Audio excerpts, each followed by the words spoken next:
मीनाक्षी हमारे साथ आ गई हैं कवरेज में। मीनाक्षी, अभी जो हम नंबर दिखा रहे हैं उस पर बड़ी एक मिक्स प्रतिक्रिया आप देख रही हैं स्टूडियो में हो रही है। अब तमिलनाडु की बात हो रही थी, केरलम में देखिए, केरलम में तो सरकार पलट रही है, ये ज्यादातर मानकर ही चल रहे थे लोग और आंकड़े भी यही दिखा रहे हैं। और देखिए गॉड जोन कंट्री की तस्वीर इस वक्त हम स्क्रीन पर देख रहे हैं, जहां पर आपको जो नंबर्स फ्लैश होते हुए इस वक्त दिखाई दे रहे हैं, यूडीएफ 78 से 90 सीटों के बीच। और यहाँ पर लेकिन देखिए सरकार बेशक बदल रही है, लेकिन बीजेपी के लिए तो कोई खुशी की खबर यहाँ पर इस लिहाज से नहीं है कि 5 राज्यों में जहाँ चुनाव हुए वहां पर केरल में कम से कम एक बार फिर से जब सत्ता पलटती हुई दिखाई दे रही है और बीजेपी के लिए वहाँ ग्राउंड नहीं है। क्लियर है मीनाक्षी, मिशन बंगाल क्लियर है, मिशन असम क्लियर है कि आपने जैसे इंट्रोड्यूस किया मीनाक्षी को, मौका भी नहीं दिया। इतने देर से हम लोग लुत्फ उठाए जा रहे थे 5 राज्यों के भोजन का, आपने सीधे काम पे लगा दिया। नहीं, अभी केरल की बात हो रही है, गॉड जोन कंट्री जिसका मैंने जिक्र भी किया। अब आप सब तो खाकर भी पूरा चाय स्टॉप मीनाक्षी के लिए छोड़ दिया। मुझे अब जो सारा बचा है वो मीनाक्षी के लिए। केरल का कौन सा फूड आइटम है, मैं ये जानना चाहती हूँ। चाय स्टॉल के सारे फूड दिखा दिए ताकि मीनाक्षी भी एक बार देख पाए। ब्रीदिंग मीनाक्षी आप जरा क्या क्या खाने का है। नहीं, उन्हीं से जानिए, क्योंकि केरल का देखिए आप जो यहाँ लगा हुआ है, यहाँ इडली भी है और यहाँ पर उत्तपम भी है, परिपू बड़ा है, हाँ परिपू बड़ा भी है और ये बहुत अच्छा है, खाकर देखिए इसे। फिश नहीं है लेकिन मैं ये देख रही हूँ फिश क्यों नहीं है? मच्छी जो है वो पश्चिम बंगाल के लिए रख दी गई है। नहीं, केरल में भी कब खाई जाती है बड़ी शौक से, लेकिन यहाँ पर सिर्फ मच्छी और मोइली एब्सोल्युटली मच्छी के लिए सीधे चर्चा जब जा रही है तो वो सिर्फ यहाँ पश्चिम बंगाल की ओर जा रही है, क्योंकि मच्छी खाने वाले और मच्छी ना खाने वाले मंगलवार नहीं। बंगाल में कुछ लोगों ने मंगलवार को खाया था, क्या सही है? अच्छी डिश है वो है मंगलवार को, शनिवार को, और इसका स्वाद सुचारता नहीं ले पाई आधा घंटा इंतजार करने के बाद भी। नहीं, अब ये देख लीजिए एग्जिट पोल का स्वाद कौन कौन ले रहा है। अब हमारा स्वाद की बारी खत्म हो चुकी, क्योंकि एग्जिट पोल के आंकड़े शुरू हो गए हैं। टूइन सिन्हा जी जुड़ गए हैं, बीजेपी के प्रवक्ता हैं, नेता हैं। टूइन जी, जो आंकड़े अब आना शुरू हो चुके हैं उसमें जो हमारे पास एग्जिट पोल के आंकड़े हैं उसमें कई जगह आपको पश्चिम बंगाल में सरकार बनाते हुए भी देखा जा रहा है और कई जगह कांटे की टक्कर भी दिख रही है। तो ये तो बड़ा क्लियर है कि एग्जिट पोल आपको क्लियर पिक्चर नहीं दे पाएंगे अब। और जीत का एग्जिट हो गया। अब इनके लिए बड़ा मुश्किल है कि वो झालमुड़ी इनके वो कोन में रह जाएगी। सबको नमस्ते। देखिए हम एग्जैक्ट पोल में यकीन रखते हैं और जो जनता का नब्ज है, अब देखिए कई बार आपको एग्जिट पोल की आवश्यकता ही नहीं होती। जिस प्रकार की बातें अभिषेक बैनर्जी पिछले 3 दिन में कर रहे हैं, 2 दिन में कर रहे हैं, जिस प्रकार की हरकतें पिछले 1 महीने से टीएमसी ने की है, क्या 1 महीने में टीएमसी ने कभी पॉलिटिकल पार्टी का व्यवहार किया है? उनका व्यवहार तो एक माफिया एम्पायर का रहा है। धमकियां दे रहे थे, 4 तारीख तक वेट कीजिए, आपकी सूची तैयार है, हम देख लेंगे। तो जब कोई पार्टी इस प्रकार का व्यवहार करती है, सबसे पहली बात तो आपकी भी तरफ से दी गई। 1 मिनट बीच में उल्टा करके सीधा करने की बात कही गई। नहीं, तो सुनिए, तो चुनाव का हिस्सा है पश्चिम बंगाल की। तो हम इधर उधर की बात न कर, ये बता कि सीट आएंगी कितनी। आप देखिए, नहीं, सबसे पहले तो आप गलत बात कह रहे हैं। हमारे तरफ से धमकी जो थी वो टीएमसी के गुंडों को गई, उनके तरफ से पूरे सारे कार्यकर्ता को जा रही थी। क्या हम गुंडागर्दी करते हैं? हमने देखा 2021 में किस तरह से हमारे कार्यकर्ताओं को मारा गया है। और पहली बार शायद पिछले 1 महीने से दोनों उनके बड़े नेता ममता बनर्जी और अभिषेक बैनर्जी केवल और केवल हमारे कार्यकर्ताओं को धमका रहे थे। जहां तक सीटों का सवाल है, 175 प्लस, और ये मैं डंके की चोट पे कह रहा हूं, क्योंकि जब मोमेंटम हमारे पक्ष में रहा है तो कहीं ना कहीं ये सारे पोलस्टर्स जो हैं वो कहीं ना कहीं डिसमिसिव होते हैं हमारी एक्चुअल परफॉर्मेंस की। महाराष्ट्र में आप देखिए मोमेंटम हमारे पक्ष में था, कितनी बड़ी मैंडेट मिली।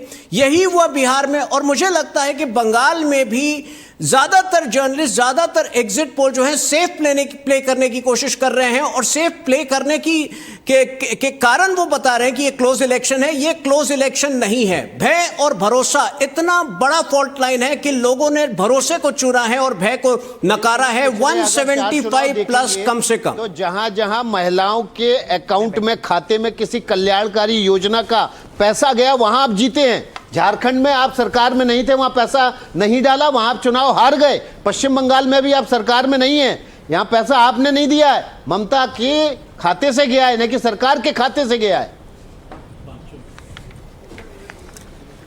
देखिए बंगाल में वो विषय इसलिए नहीं है क्योंकि सरकारी गुंडों के द्वारा महिलाओं का जो उत्पीड़न हुआ है। क्या आज आपने दृश्य देखा कि जो आरजी कौर कि विक्टिम थी उसकी माता जी को किस प्रकार से टीएमसी के गुंडों ने घेर के उनके खिलाफ नारेबाजी की। तो बंगाल में मुझे नहीं लगता है कि जिस प्रकार की अवमानना टीएमसी ने के गुंडों ने औरतों को की है, उसके बाद कोई भी स्वाभिमानी महिला टीएमसी को वोट दे सकती है। तो बड़ी संख्या में आपको देखेगा, ये जो आप क्लोज इलेक्शन बता रहे हैं, ये क्लोज इलेक्शन बिल्कुल नहीं है, ये पूरा का पूरा बीजेपी की ओर ये आप देखेंगे महिलाओं का रुझान। जी आपके पास लौटेंगे, लेकिन जो हमारे एग्जिट पोल के नतीजे इस वक्त दिखा रहे हैं, अगर जयंतदा इसी को मान लिए यही असली नतीजों में परिवर्तित हो जाते हैं अगर, तो बीजेपी ने जो एक्सपेक्टेशन एक दिखाई थी कि हमारी 100 से 150 के बीच, या अगर मैं इसको और प्रिसाइज कर दूं ब्रैकेट को, तो 120 का नंबर तो अमित शाह ने भी बताया है अपनी रैलियों में कि हम इतनी सीट जीत रहे हैं। आपको लग रहा है कि ये नजदीक है उस नंबर के जो फर्स्ट फेज की वोटिंग हुई और जो बम्पर वोटिंग हुई उसके लिहाज से? नहीं, यहाँ जो एग्जिट पोल दिखाया उसमें भी कॉन्ट्राडिक्टरी है। प्रजापोल और और उसमें पूरा अपोजिट है। एक तरफ दिखा रहे हैं कि एकदम मेजॉरिटी टीएमसी का होने जा रहा है, और दूसरी तरफ दिखा रहे हैं कि बीजेपी का पूरा स्लाइट एज, हाँ स्लाइट एज दिखा रहे हैं 170 एज दिखा रहे हैं, लेस लेस देन। हाँ नहीं, मुझे तो पूरा दिखा भी रहे हैं। हाँ मुझे जो लग रहा है सब्जेक्ट टू करेक्शन, आइदर और मैंडेट होगा, मतलब ऐसे नहीं है कि वो फोटो फिनिश हांग असेंबली, ऐसे नहीं लग रहा है। लग रहा है कि आम जनता जो है क्लियर वो फैसला ले लिया और एंटी इनकम्बेंसी वोट है। अगर हम कहेंगे कि नहीं है तो वो दैट इज नॉट करेक्ट। ठीक है, इसी पॉइंट को आगे बढ़ाऊंगी। और सतीश जी, अक्सर आ रही हूँ मैम एक सेकंड। सतीश जी, ये बड़ा इंटरेस्टिंग है कि जब भी एग्जिट पोल्स आते हैं, हम तो फिर भी अपने दर्शकों को कह रहे हैं कि देखिए नंबर अगर ये नहीं आते तो हमारे पीछे आप ना पड़ जाइएगा, लेकिन एक ओपिनियन कलेक्शन हो रहा है, किसने क्या ग्राउंड पर देखा, किसका क्या एक्सपर्टीज है, विकास गए थे ग्राउंड पर। इन सबके बीच जब हम बंगाल की स्पेसिफिकली बात कर रहे हैं और बीजेपी क्या एक तरफा जीत कर आ जाएगी, ये जब पॉसिबिलिटीज का जिक्र हो रहा है, जमीन पर ऐसा क्या था जो इस परिस्थिति को असलियत में बदल सकता है? ऐसा क्या आपने एक्स फैक्टर जमीन पर देखा है? क्या एंटी इनकम्बेंसी है, जबरदस्त प्रचार चल रहा है, लेकिन ऐसा एक्स फैक्टर है क्या जमीन पर? देखिए, अगर आपने चुन के लोगों को, बीजेपी वालों को नहीं बुलाया होगा, तो जो कुछ भी मैंने देखा आपके चैनल पे ही देखा, उसमें मुझे ममता के खिलाफ एंटी इनकम्बेंसी दिखी, महिलाओं में भी दिखी। तो वो एक आधार है। और जयंतोदा हमारे बड़े पुराने, इनसे मेरा बहुत याराना है, हमारे बड़े हैं, बाल पे मत जाइएगा। तो मैं ये कह रहा हूँ, नहीं, हाँ, तो ये जो बात है ना कि एक तरफा वोट अगर मिल सकता है तो क्यों नहीं बीजेपी को मिल सकता? ये हो सकता है। और ऐसे भी अगर अब तंज में कह दूं तो एक और बात कह देता हूँ, बताइए। देखिए, महाराष्ट्र में, बिहार में, हरियाणा में चमत्कारी नतीजे भी तो आते रहे, जितना आपने उम्मीद नहीं किया होगा। देखिए, आपकी उड़ीसा भूल रहे हैं आप? नहीं, उड़ीसा तो भूल गया। मैं बोला मीनाक्षी की कोई गलती नहीं है, बोला कि हमारे पीछे मत पड़िए अगर ये गलती हो गई तो, क्योंकि इनका नेचर ही है चैनल वालों का कि कोई जिम्मेदारी नहीं लेना। सर, लेकिन ओपिनियन कलेक्शन है ना, ग्राउंड पे जो गए हर किसी का अपना अलग ओपिनियन दे दिया ना आपके बारे में। भारत, देखिए, भारत में हम कहते हैं, नहीं, भारत में हम कहते हैं कोस कोस पर बदले पानी। एक बार जल्दी से पोल्स भी दिखा देते हैं, जो अलग अलग पोल्स दिख रहे हैं वो जरा एक बार जल्दी से बता देते हैं, क्योंकि सिर्फ एक नहीं, असम के आंकड़े जरा देख लीजिए, आपके स्क्रीन पर हैं। असम के आंकड़े हैं, बीजेपी 88 से 100 ये दिख रहा है। एक्सिस माई इंडिया में कांग्रेस 24 से 36 और AIUDF प्लस 0 है, अन्य 0 से 3 है। तो ये आंकड़े आपको स्क्रीन पर दिख रहे हैं। एक्सिस माई इंडिया मैटराइज 85 से 95 दे रहा है, कांग्रेस दे रहा है 25 से 32, ये आपके आंकड़े हैं। पीपल्स इनसाइड दे रहा है 88 से 96, बीजेपी प्लस कांग्रेस प्लस को दे रहा है 30 से 34, और पोल इसी के साथ पोल डायरी दे रहा है 86 से 101 और कांग्रेस प्लस दे रहा है 15 से 26। तो ये आंकड़े हैं आपको असम के बता रहे हैं। असम में यानी कि सारे पोल कह रहे हैं बीजेपी रिटर्न्स हो रहा है, यानी कि हिमंता बिस्वा शर्मा वापस आ रहे हैं और एक बार फिर से एनडीए की सरकार बन रही है। चलिए, अब एक्सिस माई इंडिया के हिसाब से आपको बताते हैं महिला पुरुषों का क्या यहाँ पर वोटिंग पैटर्न रहा। पुरुषों की तरफ से 46% और देखिए महिलाओं का 50% एनडीए के साथ जाने का अनुमान है, जो सर्वे इस वक्त जानकारी दे रहे हैं। कांग्रेस के लिए यही नंबर 39%, 39% पुरुष कांग्रेस पार्टी के साथ गए हैं। एक्सेस माई इंडिया का असम को लेकर ये एग्जिट पोल और तस्वीर उसकी आपके सामने रख रहे हैं। तो असम में पुरुष और महिलाओं का वोटिंग पैटर्न क्या रहा, क्योंकि देखिए ये भी फाइनल फिगर्स में एक तरह से एक ट्रेंड जरूर बताएंगे कि किसकी पसंद कौन रहा। और जो बेनिफिशियरी स्कीम रही है, अगर उस लिहाज से भी देखें कि महिलाओं का जो वोटिंग पैटर्न था वो किसके पक्ष में ज्यादा गया है, तो यहाँ पर आप देखिए कांग्रेस के लिए 43% रहा है, जबकि बीजेपी के लिए कंपैरेटिवली बड़ा है ये नंबर। और सुचरिता ये देखना होगा, ये देखिए महिला कितनी दे रही है, 50% महिलाएं बीजेपी के साथ हैं और 37% कांग्रेस के साथ है। ये असम के बारे में हम आपको बता रहे हैं, 13 अन्य के साथ है, यानी कि आधी महिलाएं असम की, इसका मोटा मोटा मतलब ये समझिए लबोलबाब के बीजेपी के साथ जा रही है। हम बार बार कह रहे हैं महिला वोटर इज द की। महिला वोटर पिछले कई चुनावों में हमने देखा है कि सरकारें बना रही हैं या गिरा रही हैं, और इसीलिए असम में 50% महिला वोट सीधे बीजेपी के साथ है। असम में पुरुष महिला वोट किसे है ये भी जरा देख लीजिए। 46% वोट पुरुषों के एनडीए को मिलने का अनुमान है, यानी कि बीजेपी के साथ महिलाओं का 50% एनडीए के साथ जाने का अनुमान है। तो यही आंकड़े मोटा मोटा आपको स्क्रीन पर भी दिखा रहे हैं। 39% पुरुष कांग्रेस के साथ है और 43% आपने देखा कि स्क्रीन से हट गया, तो मैं जरा बता दूं असम में पुरुष महिला वोट किसे, ये आंकड़े बता रहे हैं। तो ये एक सीधे सीधे एक अनुमान ये भी देता है कि महिला वोटर किशोर है और महिला वोटर बंगाल से लेकर, अभी बंगाल के बड़े इंटरेस्टिंग होंगे। जैसा मैंने पहले कहा था, बंगाल में पिछली बार 50% महिला वोटर ममता बनर्जी के साथ थी। इस बार अगर ममता को आना है तो इस वोटर को कंसोलिडेट करना है, कम से कम उतना बना के रखना है। और अजीत जी क्विक रिएक्शन मुझे आपका चाहिए इस पर। देखिए महिला वोटर की जब बात करते हैं, बीजेपी ने जिस तरह से ओवर द इयर्स महिलाओं को धर्म के ऊपर, जाति के ऊपर विकसित किया है, उसका इम्पैक्ट जो है हमको असम के नंबर्स में भी दिखाई दे रहा है, जहां आधी आबादी ने 50% जो है बीजेपी को पसंद किया। अगर यही इस सर्वे को हम सही माने और यही नतीजों में परिवर्तित होते हैं तो हाँ बिल्कुल, यहाँ पर एक बड़े फैक्टर ग्रुप में देख रहे हैं आप। 13% का जेंडर गैप है। और सुचरिता ने जो कहा कि जिधर औरतें वोट दे रही है, महिलाएं वोट दे रही है, उधर सरकार जीत रहा है। मेरे अनुसार मैं कहूंगा कि प्रो इनकम्बेंसी वेव है असम में। प्रो इनकम्बेंसी वेव हमने जो देखा डेटा तमिलनाडु में, पुडुचेरी में, केरल एक ही स्टेट है जहां पर हम एंटी इनकम्बेंसी वेव देखे हैं, क्योंकि 2 बार से एलडीएफ रूल कर रहा है।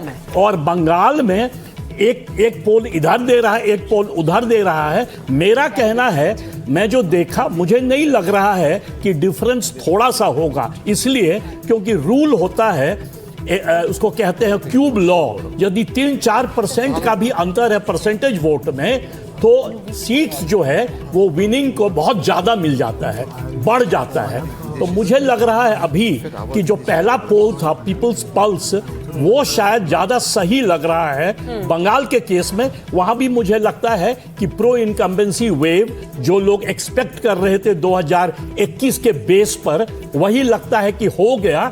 पर बीजेपी का लगता है सीट्स बढ़ा है, बीजेपी का वोट्स बढ़ा है, और कहने के लिए एक छोटा सा वेव भी था बीजेपी के लिए, बट इतना नहीं था वेव। सर ये भी बता देते कि पश्चिम बंगाल का जो एक्सिस माई इंडिया का डेटा है वो हम अभी नहीं दिखा रहे हैं। ये जो अभी आप देख रहे हैं असम का डेटा है वो कल आएगा। पश्चिम बंगाल में एक्सिस माई इंडिया का डेटा हम आपको कल दिखाएंगे। अभी जो आपके स्क्रीन पर है वो असम का पोल ऑफ पोल्स है, यानी कि अलग अलग जो डेटा कंपनीज हैं वो क्या डेटा दे रही हैं, एनालिसिस उनका एग्जिट पोल का क्या है। ऐड करूंगी इसमें, जब हम असम के सर्वे पे बात कर रहे हैं, देखिए बीते चुनाव में 60 सीटें बीजेपी ने जीती थी, लेकिन सरकार बनाई सहयोग के साथ। लेकिन अभी जो नंबर्स, अगर यही नंबर्स नतीजों में परिवर्तित होते हैं, तो ये क्लियर मेजॉरिटी की पिक्चर कम से कम आप ये भी अभी बीजेपी प्लस है, ये भी बीजेपी प्लस है, ये सिर्फ बीजेपी के आंकड़े नहीं है, ये बीजेपी प्लस है। तो ये भी जरा देखना होगा कि इसका ब्रेकअप क्या है, इसका इंतजार थोड़ा हमें करना पड़ेगा, क्योंकि ये नहीं, फिर भी 88 के फिगर से आगे चल रहा है वो नंबर, है ना। 80 to 100 हम मान कर चल रहे हैं कि बीजेपी अपने बीजेपी का परफॉर्मेंस इस बार असम में बहुत अच्छा नहीं होने वाला। और चौंकाने वाली बात विकास, हम यहाँ गए पर थे, AIUDF का भी है नंबर, जिसने पिछली बार 16 सीटें जीती, लेकिन माइनॉरिटी के लिए अगर आप देखें तो इस बार देखिए मैट्राइज 0 सीट दे रहा है। अलग अलग देखिए पीपल्स पल्स क्या दे रहा है, ये अलग 16 से 0 पर परसिमन हुआ। परसिमन के बाद ये चुनाव पहला चुनाव था जिसमें ये पोल हुआ है। हाँ। और इसमें जो सीटों का बंटवारा हुआ परिसीमन के बाद, उसमें ऐसा हुआ कि 30 सीटें ऐसी थी जो मुस्लिम बहुल थी, उसमें से 22 सीटें प्योरली मुस्लिम डोमिनेटिंग थी। तो AIUDF को भारी नुकसान हुआ। इसका मतलब कांग्रेस के पास जा रही है क्या वो सीटें? अगर हम इन बिल्कुल, रिजल्ट्स में देखें, इसमें कांग्रेस के पास और जा रही है। सीधे बीजेपी NDA के सामने हमने मुकाबला था, लेकिन उसमें भी जो NDA के पार्टनर थे, बीजेपी के पार्टनर थे AGP, वो बहुत अच्छा परफॉर्म नहीं कर पाए, उसकी वजह से नुकसान हुआ NDA को, अदरवाइज 100+ जा सकता। तो हम ये उम्मीद करें कि कांग्रेस के आंकड़े बढ़ेंगे, लेकिन कई पोल्स जो है वो असम में कांग्रेस को बहुत ज्यादा बढ़त नहीं दे रहे हैं। 25 से 29 सीट है और कई तो उसका नंबर ही घटा रहे हैं। तो ऐसे में वो नंबर कहां गया है, ये भी आपने बिल्कुल इंटरेस्टिंगली बोला विकास, कि वो नंबर अगर कांग्रेस एब्जॉर्ब कर रही है तो वो 29 से ऊपर होना चाहिए, पर हमें इन पोल्स में नहीं देखा, इन पोल्स में नहीं नजर आ रहा है। सतीश जी से एक रिएक्शन इस पर ले लेते हैं। सतीश जी, जो नतीजे, ये सर्वे अगर यही नतीजों में अगर कन्वर्ट होता है तो हिमंता बिस्व शर्मा की ये जीत है, ये बीजेपी की जीत है, या सेंटर में जो उनकी टॉप लीडरशिप है उनका इंपैक्ट आप सबसे ज्यादा इसमें देखते हैं? तीनों सर्बानंद सोनोवाल को हटाकर हिमंता को लाए थे पिछली बार। देखिए, आज तो अब ये जीतेंगे और जीतेंगे ही।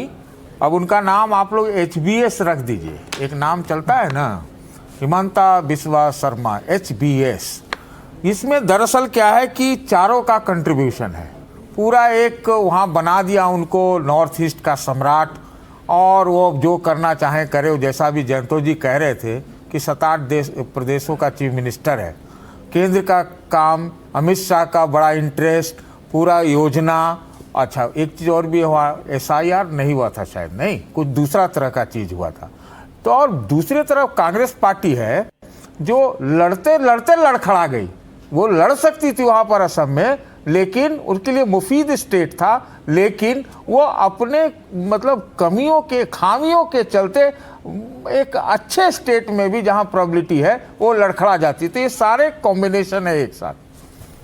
ये आपने जो कहा कॉम्बिनेशंस हैं, एक बार बता दें कि असम के बाद जरा पश्चिम बंगाल के भी जो आंकड़े हैं, जो पोल ऑफ पोल्स दे रहे हैं, यानी कि अलग अलग पोल्स दे रहे हैं, वो जरा बता देते हैं। मैं फिर बता दूं कि एक्सिस माई इंडिया पश्चिम बंगाल का जो पोल है वो कल देगा, लेकिन देखिए आप हमारे पीछे हावड़ा ब्रिज देख सकते हैं, और वो एक तरह से कोलकाता को और पश्चिम बंगाल को परिभाषित करता है। यहाँ हमारे स्टूडियो को भी एक तरह से बंगालमय बना दिया है हावड़ा ब्रिज ने, और कश्ती पर सवार होकर आ गई है ममता और शुभेंदु अधिकारी। अब दोनों की बिग फाइट भी है आज, वो भी आपको बता रहे हैं। आंकड़े क्या कह रहे हैं? मैटराइज का आंकड़ा बीजेपी को 125 दे रहा है, 125 दे रहा है, और 146 दे रहा है टीएमसी को। टीएमसी का आंकड़ा काफी घटा रहा है, बीजेपी का 77 से 125 बढ़ा रहा है। तो ये एक बड़ा जंप है बीजेपी के लिए, लेकिन अभी उस तरह की स्वीप नजर नहीं आ रही है मैटराइज के डेटा के मुताबिक, जो कि हम कह रहे थे कि वन वे होगा। पिछले 3 ट्रेंड देखें, लोकसभा विधानसभा तीनों मिला के सुचारिता, तो बीजेपी का जो वोट शेयर है वो लगभग 38-39% के आसपास है, लेकिन सीटें ग्रेजुअली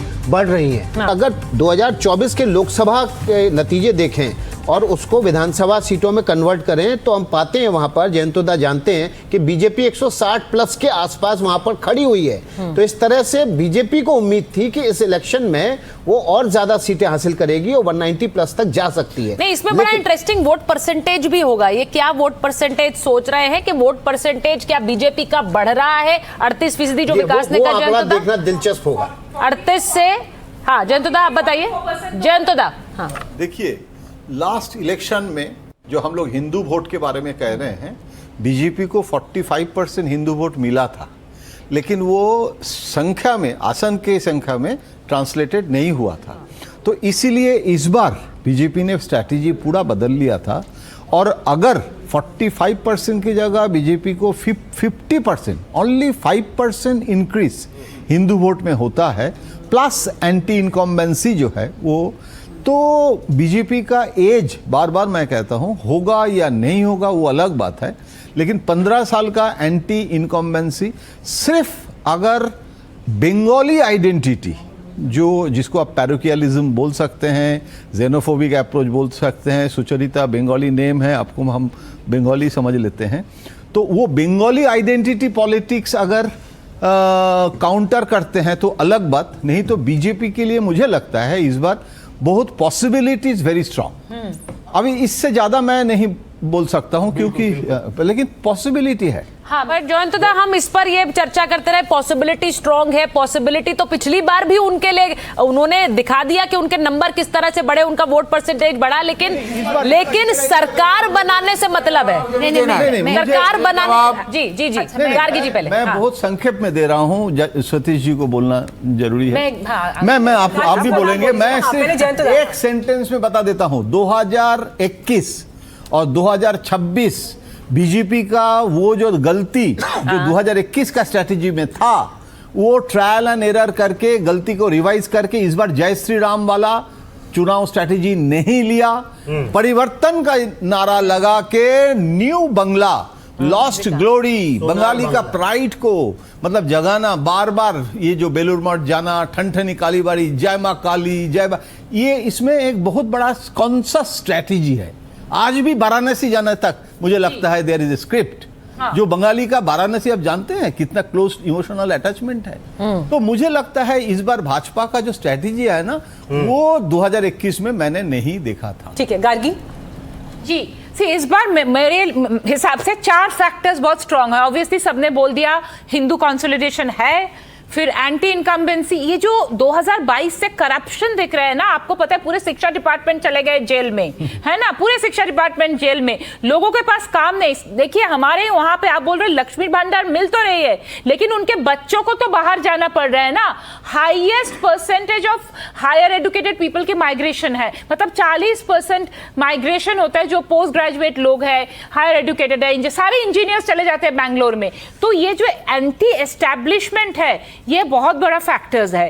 थर्डली बहुत बड़ा फैक्टर है जो माइग्रेंट लेबरर्स जब आ रहे हैं वोट देने के लिए, तो आप पूछ सकते हैं कि सारे क्या बीजेपी को जाएंगे? नहीं, शायद कुछ टीएमसी और सीपीएम को भी जाएंगे, लेकिन जो हिंदू माइग्रेंट वोटर्स है सुचरिता, पिछले 1 साल में जो आरएसएस ने किया, जो 21 बीजेपी रूल स्टेट है, मैंने ये देखा है, इसलिए मैं बोल रही हूं, आरएसएस ने एक माइक्रो मैनेजमेंट किया पूरे देश में हिंदू बंगाली वर्कर्स के साथ। उनको समझाया गया, उनको वैसे जो समझ तो था कि क्यों उनको आना पड़ा उनके राज्य से बाहर, और उनको यह भी समझाया गया कि इस बार अगर ममता आ जाएगी तो बंगाली हिंदू का जो होमलैंड है वहां से भी बंगाल हिंदू को जाना पड़ेगा। जो बॉर्डर आप ये जो कह रही हैं, जिस जो माइग्रेंट बीजेपी देने गए थे, और फोर्थ फैक्टर, ठीक है गार्गी जी, आपने जिस बात की बात करी कि जिस पिच पर बीजेपी ने काम किया है, हमने आज भी देखा, शुभेंदु अधिकारी वहां पहुंचे थे भवानीपुर, और वहां पर वो